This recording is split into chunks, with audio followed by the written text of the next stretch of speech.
They are some of the most fierce, most feared soldiers in the world. A lot of people in the United States, in Europe, everywhere in the world, they still believe that we are some crazy radicals, that we are barbarians. But these Chechen fighters shared this video from the front lines, evidence, they say, that reputation is wrong. Pointing to these clips of Ukrainians cheering as they help to liberate the occupied town of Izum. This young soldier telling me, it means that we're fighting on the right side. We are fighting for the truth. It means for me that people can live a normal life, something they never had in Chechnya. Decades of resistance ending with Russian troops taking control of their ravaged homeland. They destroy each Chechenian village, each Chechenian city, and we don't have any family who don't lost brother, mother, sister, father, grandfather. That loss and horror mirrored in the battered towns and villages, the constant attacks and atrocities unfolding in Ukraine.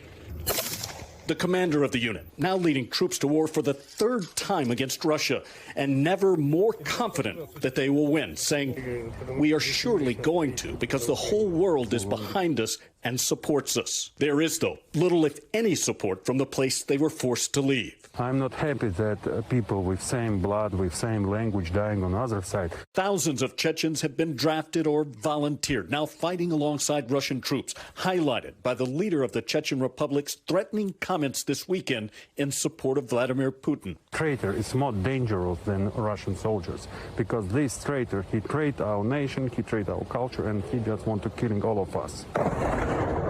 They are willing to risk their lives for that culture, and they say, an even bigger cause.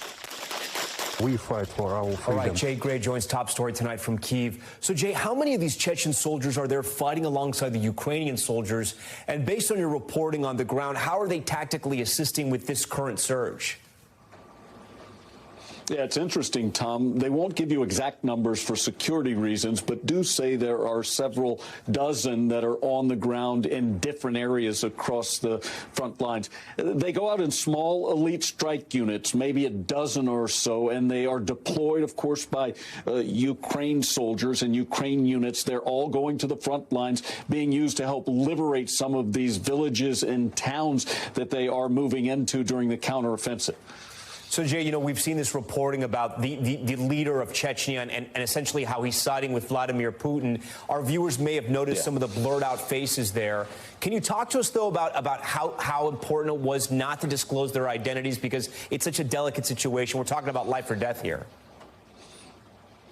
We absolutely are, Tom. And one thing that they made clear is it's more for the protection of their families or their extended families, some who still may be in Chechnya, and they want to make sure that they protect their families wherever they may be. And, of course, obviously, they don't want to give up their names or identities either, because they know so many people that are involved in this fight. So it's all security. But, again, they stress repeatedly it's about their extended families and concerns about what may happen to them if it's known that they're fighting for Ukraine.